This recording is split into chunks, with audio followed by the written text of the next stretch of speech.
이스라엘은 이런 인사가 있습니다. 샬롬이라고 하는 인사라는 거죠. 밤새 안녕하셨습니까? 주님의 평안을 묻습니다. 라고 하는 인사말입니다. 우리나라도 아침에 일어나면 안녕히 주무셨습니까? 라고 하는 안녕이라고 하는 샬롬을 묻는 인사말이 있습니다. 상당히 정서적으로 비슷한 두 민족이라는 것을 우리는 깨닫게 되죠.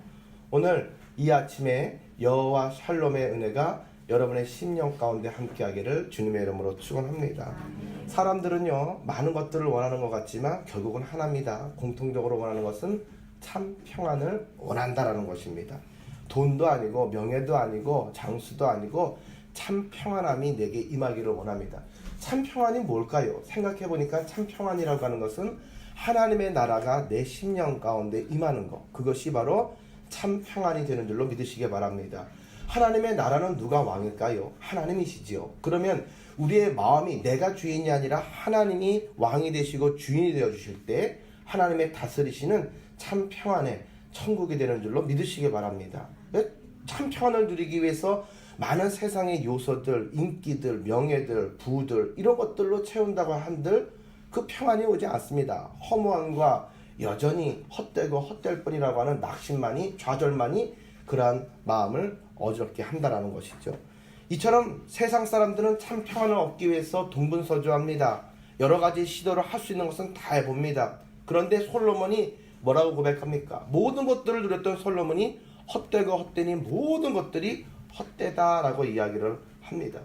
유명한 희극인 채플린이 마지막에 무슨 이야기를 합니까? 내 인생은 고독했다고, 허무했다고, 평안이 없는 그러한 인생이었다라고 탄식하는 이야기를 우리는 들을 수가 있다는 것이죠. 웃음을 팔았던 사람, 행복해 보였던 사람이지만 모든 것들을 가지고 있었던 것처럼 보였던 사람이지만 실상 그 안에는 주님의 안 계심으로 인해서 허무하기 그지 없었다라는 것입니다. 한 번밖에 없는 우리의 인생, 주님을 모시고 천국을 경험하는 우리의 하루하루가 되기를 주님의 이름으로 축원합니다. 세상의 부귀영화와 그 모든 것들을 한 손에 거머쥐었던 20세기에 아주 손꼽히는 미국의 한 여성이 있습니다. 에델 듀폰트라고 하는 여성인데요. 이 여성은 그 미국의 굴지 기업 바로 듀폰트 회사의 이 장녀로 태어나게 됩니다. 좋은 대학을 나왔고요. 최고의 지성과 미모를 갖춰서 모든 언론인들이 최고의 미국의 여성이다라고 이야기를 했습니다. 품격도 대단했습니다. 루즈벨트 대통령의 셋째 아들과 결혼을 해서 대통령의 며느리라고 하는 타이틀까지 얻게 됩니다.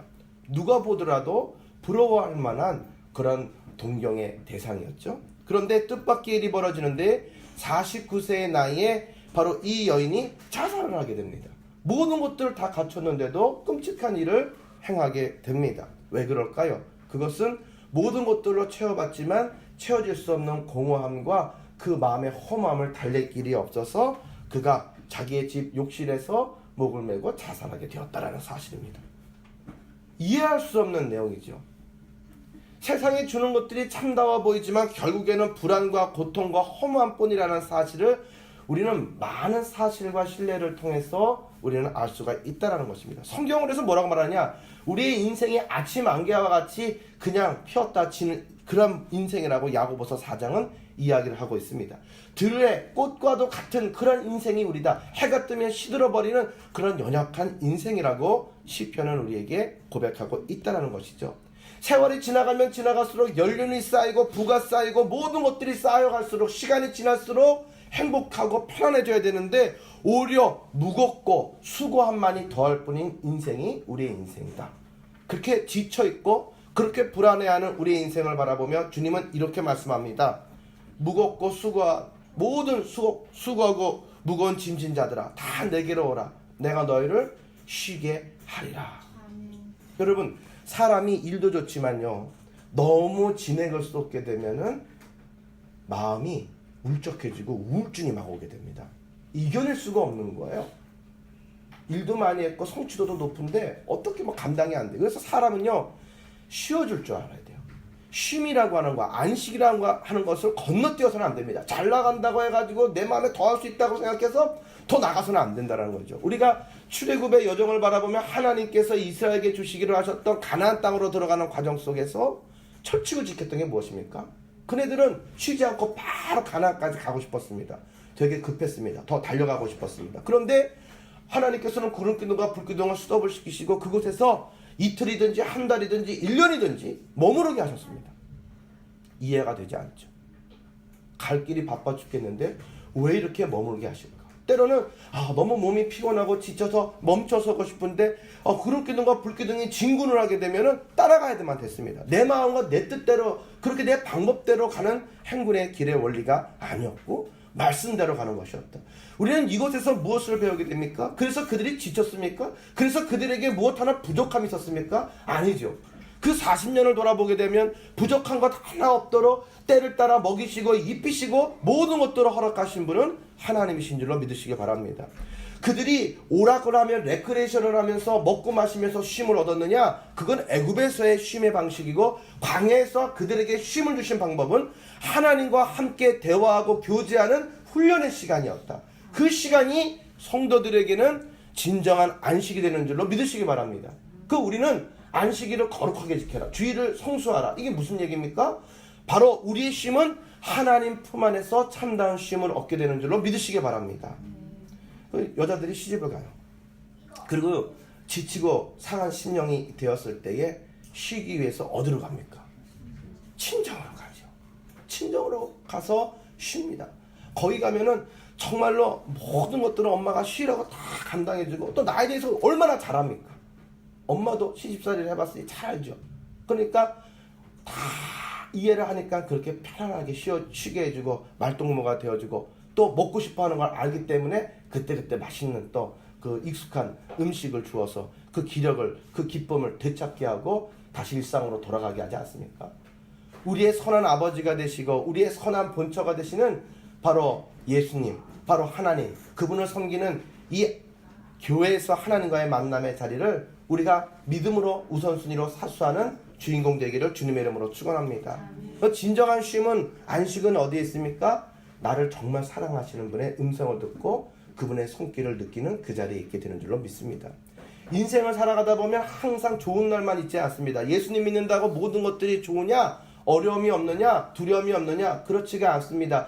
주님께서도 핍박과 많은 환난을 당하셨습니다. 주님이 가신 그 길을 쫓아가는 많은 제자들에게도 환난과 어려움과 조롱이 있었습니다. 그러나 주님과 함께할 때 그들은 두려움이 아니라 그 모든 것들을 뛰어넘어 비온담이 땅에 굳어지듯이 하나님의 은혜를 경험하고 더욱더 성장하여 하나님의 기쁨과 영광이 되는 삶으로 성장하게 된 줄로 믿으시기 바랍니다. 그래서 중요한 것이죠. 어려움이 있는 것이 문제가 아니라 내가 지금 누구와 함께 그 길을 걸어가고 있는가. 바로 우리는 이 내용에 주목하고 그 내용을 바라보며 주님을 찾고 찾는 모습이 되어야 될 줄로 믿습니다. 어린아이들이 잠자다가 벼락이 치거나 말이죠. 나쁜 꿈을 꾸며 무서워가지고 엄청 웁니다.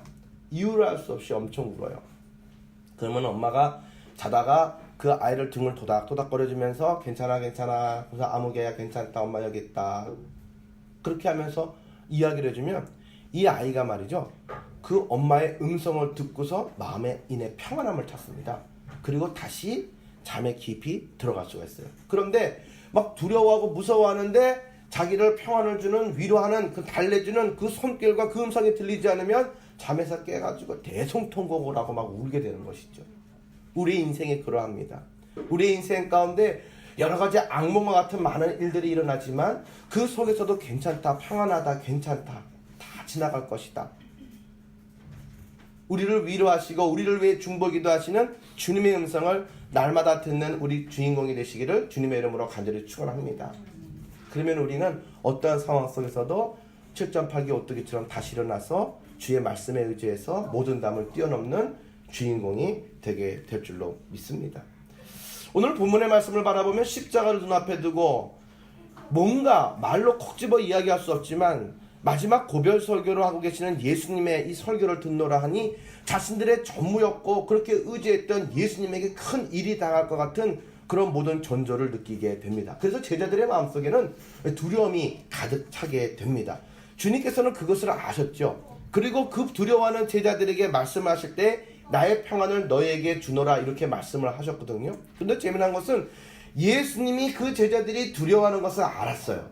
그래서 나의 평안을 너에게 준다고 이야기를 하셨어요. 그런데 그 제자들이 진짜로 그 평안을 소유하고 누리게 된 때는 어느 때입니까? 바로 누렸습니까? 아니에요. 예수님이 십자가를 지시고 그 모든 조롱을 받으실 때는 수혜자 베드로, 나는 절대로 주님을 부인하거나 떠나지 않겠습니다 라고 이야기했던 베드로도 모른다라고 이야기하고 떠나갔거든요. 그럼 어느 때 그들이 그 평안을 누리게 되었느냐?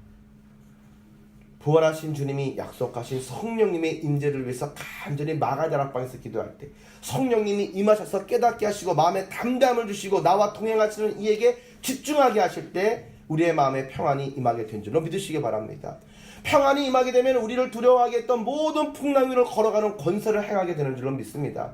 두려워했잖아요. 풍랑 위로 걸어오는 예수님을 바라보며 정말 예수님이라면 나로 하여금 당신에게로 가게 하소서 오라 이야기했습니다. 주님께 집중을 하면서 그 풍랑 위로 걸어갈 때에는 두려움을 정복할 수가 있었지요. 그러나 주님께 집중했던 시선이 모든 풍랑이나 바람소리와 모든 물결을 바라볼 때에는 그 권세가 사라졌다. 결국에는 마음의 평안함이 깨졌을 때 삶의 리듬이 깨지게 되고 두려움에 휩싸이게 되었다는 것입니다. 그러면 우리는 여기서 하나의 결론을 얻게 되는데, 평안과 두려움의 근본적인 차이는 환경에 있는 것이 아니라 내가 무엇에 집중하고 있느냐에 따라서 나는 그 상황 속에서 두려워할 수도 있고 그 상황 속에서도 세상이 할 수 없는 참 평안을 누릴 수도 있게 되는 줄로 믿으시기 바랍니다.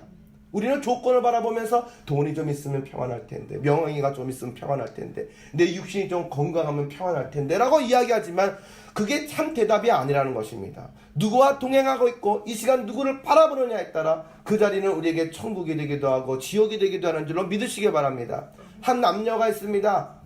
아무것도 가진 것 없고 양가의 집안의 반대가 극심합니다. 같이 있는 것만으로도 얼마나 힘든지 모릅니다. 경제적으로도 부담이 됩니다. 그러나 그 사람에게 집중하게 될 때에, 온전한 사람이 두려움을 내어쫓게 될 때에 바로 그와 함께 있으므로 그 어려움의 돌파를 가능하게 하고, 그와 함께 있으므로 내 삶 가운데 왜 살아야 되고 내가 왜 참고 내가 이것을 왜 해야 되는지 동기부여를 받게 되는 줄로 믿으시기 바랍니다.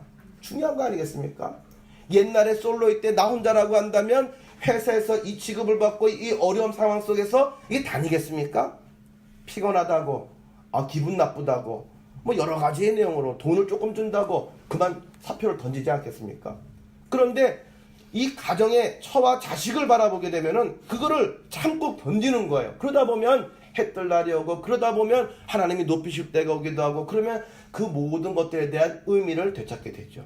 보람을 찾게 되죠. 우리 인생에 어려움이 많이 있지만 그 어려움을 견딜 수 있는 것은 우리가 주님께 소망을 두고 온전히 주님을 바라보는 그 내용이 있는 줄로 믿으시기 바랍니다. 그래서 내가 너무 힘듦에도 불구하고 내 마음이 평안하니까, 주님과 함께 걸어가니까 이 상황을 잘 건너갈 수가 있는 거죠. 나랑 비슷한 상황에 있는 사람들, 흔들리는 사람들이 내 모습을 바라보며 도전을 받는 거죠. 뭐라고 이야기합니까? 너도 나랑 똑같은 상황이고 더 심한데 어떻게 이 상황 속에서 이렇게 평안할 수가 있고 담대할 수 있느냐? 원인이 무엇이냐고 묻게 된다는 사실입니다. 예전에 교회 옮기기 전에 성내동에 교회가 있을 때, 그때 오륜교회 섬기는 한 집사님이 계셨더랬습니다. 그때 참 여러 가지 어려움에 동업자에게 사기를 당하시고 고소를 당하시고 다 동태기를 쓰게 되는 그런 상황이 돼버렸어요. 억울하죠. 정말 사람이 살아가다가 억울한 거는 이런 상황이 아닐까 합니다.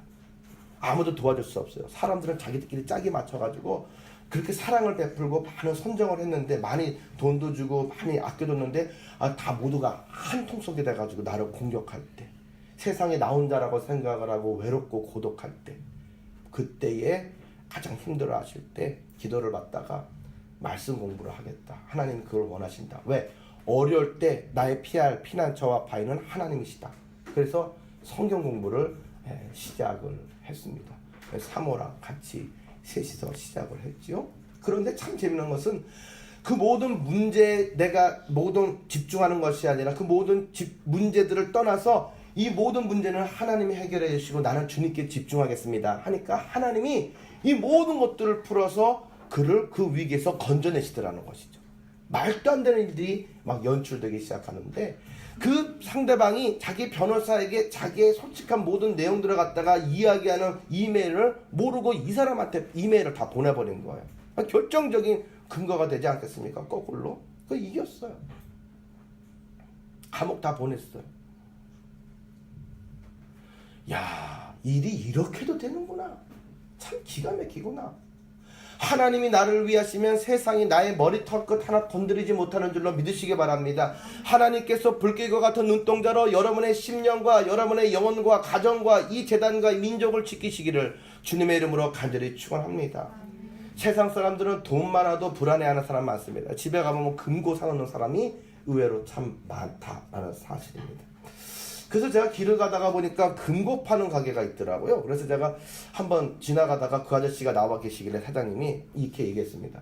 이 동네에서 금고 팔아가지고 이거 뭐 남겠습니까? 라고 하니까 모르는 이야기 하지 마십시오. 잘 팔립니다.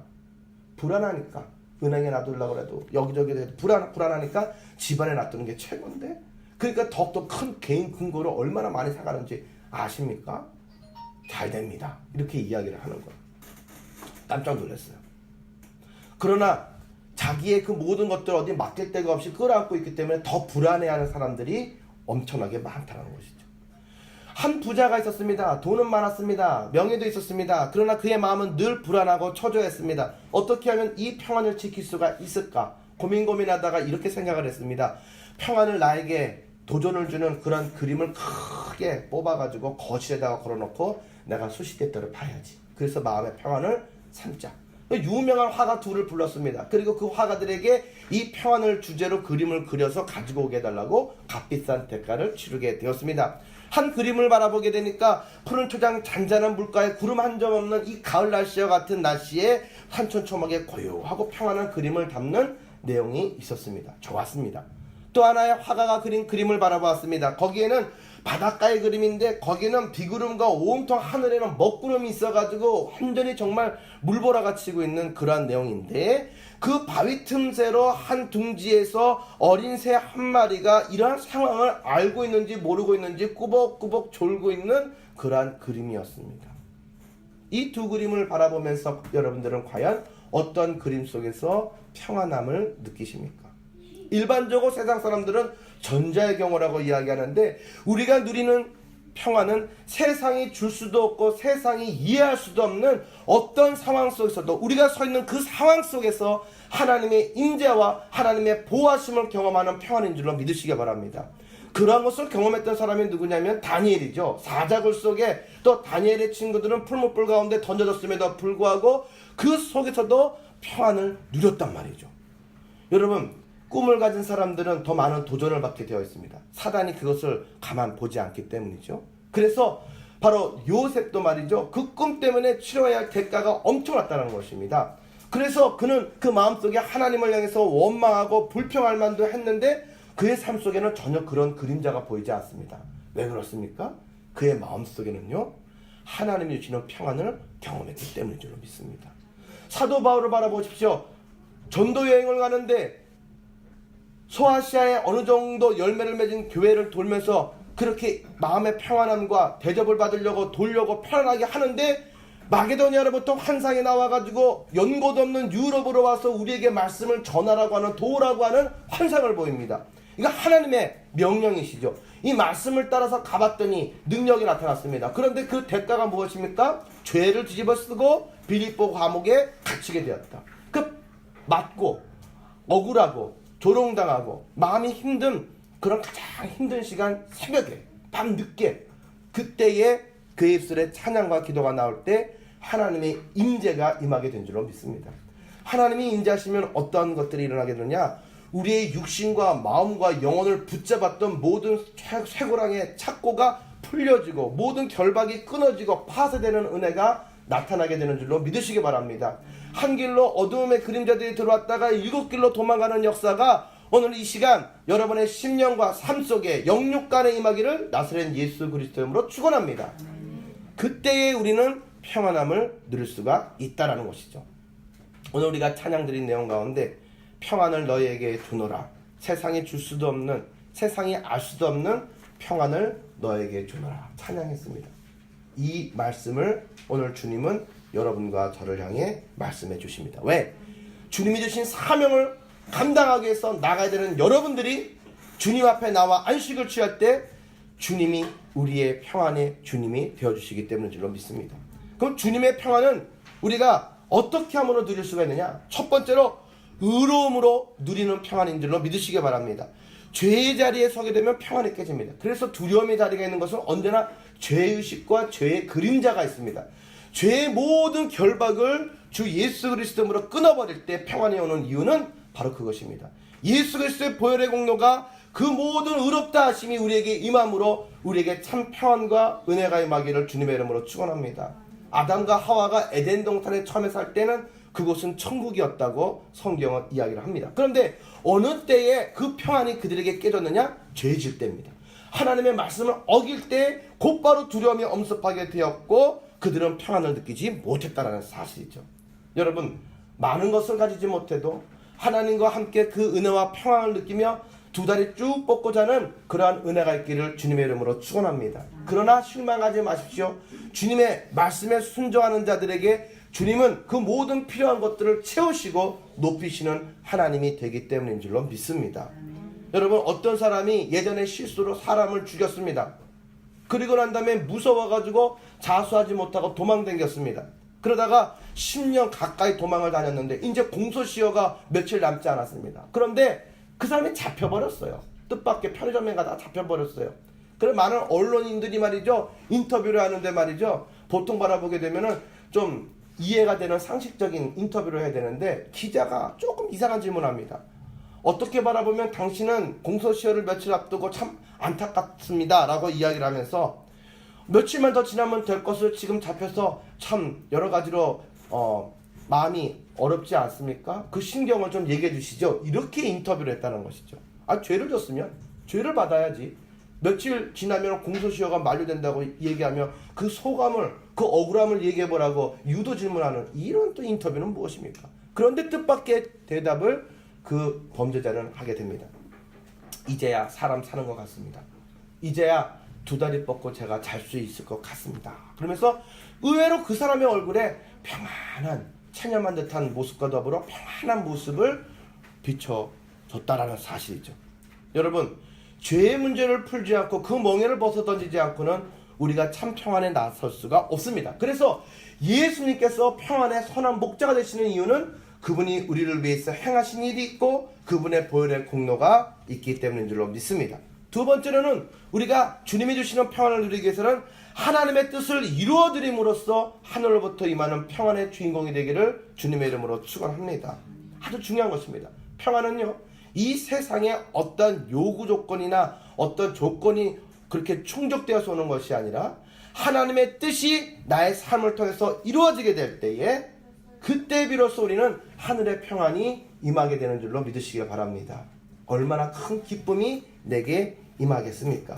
십자가상에서 예수님께서 그 모든 구속을 위한 일들을 다 감당하셨습니다. 만민을 구속하기 위해서 하나의 제물로 십자가에서 돌아가시는 것이 하나님의 거룩하신 뜻이었고 그것이 인간적으로는 두려운 마음이었지만 기도하면서 순종하며 하나님의 뜻을 이루어 드릴 때 나의 원대로 마옵시고 아버지의 뜻대로 되기를 원합니다라는 고백으로 나가실 때에 절대 순종하는 모습 속에 부활의 영광과 참 평안의 주인이 바로 주님이 되신 줄로 믿으시기 바랍니다.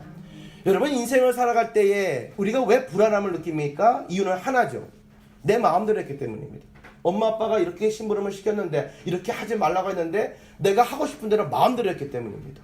그러면 재밌고 평안해야 되는데 오히려 죄를 졌기 때문에 그 뜻을 어겼기 때문에 불안 초조한단 말이죠. 왜 기쁨이 없습니까? 하나님의 말씀을 거역했기 때문에 언제 들통날지 모르기 때문에 기쁨이 없다라는 사실입니다. 하나님의 뜻에 맡기지 못해서 평안함을 누리지 못했던 것이고 하나님의 말씀에 순종하지 못했기 때문에 기뻐하지 못하는 죽을 것 같은 그러한 삶을 걸어가게 되었다는 것입니다. 하나님의 뜻을 어기면서 내 욕심과 탐심에 집착했기 때문입니다. 아버지의 뜻을 외면하면서 가지 말라고 하는 것을 하지 말라고 하는 것을 행하고 갔기 때문입니다. 그래서 고통을 받았고 괴로워하고 안절부절했다는 것입니다. 이제는 돌이켜야 할 때인 줄로 믿으시기 바랍니다. 늦지 않았습니다. 우리는 돌이켜서 아버지의 뜻에 순종하는 회개의 자리에서는 여러분과 제가 되기를 주님의 이름으로 축원합니다. 참 평안은 성령의 은혜는 회개하는 영혼에게, 가난한 심령에게, 통해하는 심령에게, 상한 심령에게 임하신다는 사실이죠.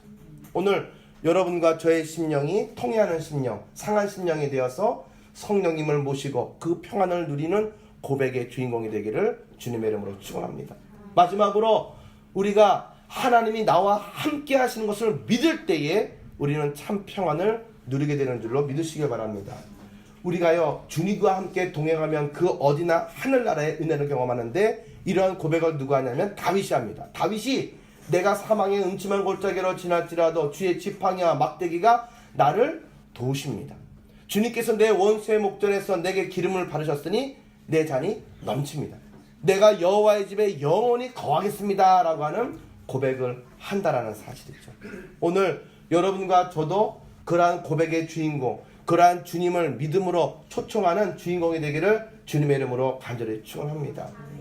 우리는 바랄 수 없는 중에 바라고 하나님이 주시는 은혜와 평안을 누리게 됩니다. 사람이 자기의 능력을 100% 그 이상을 발휘하게 되려면 어떻게 됩니까? 내 마음이 평안해야 됩니다. 그러면 평안할 때와 평안하지 않을 때의 차이점이 뭡니까? 내 삶 속에 우선순위가 바로 설 때가 있고 뒤죽박죽이 될 때가 있습니다. 문제는 뒤죽박죽 될 때입니다. 문제가 있어도 성취도를 느끼는 이유는 우선순위가 분명하기 때문이죠.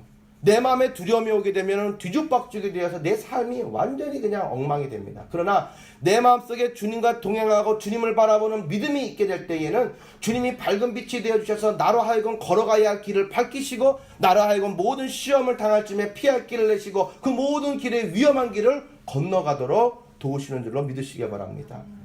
내 삶 속에 항상 좋을 수만 없습니다. 원하지 않는 것도 임할 겁니다. 그걸 너무 이상하게 여기면 안 돼요. 그게 인생이고 그게 우리의 연약함이기 때문입니다. 그러나 우리는 실망할 필요도 없습니다. 왜 그렇습니까? 그 속에서 나의 한계를, 나의 약함을 바라보게 되고 주님을 붙잡게 되고 일어서게 되고 그분과 나와의 관계, 그분이 무엇을 하실 수 있고 나에게 어느 정도의 책임감을 가지고 일하시는지를 분명히 바라보는 감동의 시간이 되기 때문인 줄로 믿으시기 바랍니다. 이번 수련회를 갔더니 밤하늘에 하늘을 바라보니까 새벽에 별이 쏟아질 듯이 엄청나게 많더라고요. 낮보다는 밤이 더 어두워요. 별빛이 아무리 많이 빛나도요. 그런데 여러분들 낮에 태양을 바라보는 거랑 시골에 가서 밤하늘에 칠흑 같은 밤에 쏟아지는 그런 많은 별들을 바라보는 거랑 이 마음의 감동이 운치가 어느 때 더 있던가요? 낮에는 그 밝은 빛을 바라보면서도 그 가운데로 걸어가면서도 감사함도 못 느끼고 관계도 못 느낍니다. 그런데 밤하늘에 무의식적으로 시골 가서 하늘을 바라보는데 내가 살았던 도심지하고는 완전히 다른 별빛과 그런 모습이 보이는 거죠. 마음의 편안함을 느끼는 거죠. 그러면은 내 마음속에 운치와 정을 느끼게 됩니다. 하나님이 내 인생의 어두움과 같은 많은 상황 속에서도 밝은 빛과 같이 밤하늘의 밝은 별들처럼 우리에게 주시는 언약의 말씀을 비춰주시기를 주님의 이름으로 축원합니다. 그 속에서 참 평안과 정을 느끼면서 운치를 느끼면서 그분과 함께 모든 문제를 뛰어넘고 하나님께 드리는 감사의 찬양의 제목으로 변화시켜가는 주인공이 되시기를 주님의 이름으로 간절히 축원합니다. 우리 다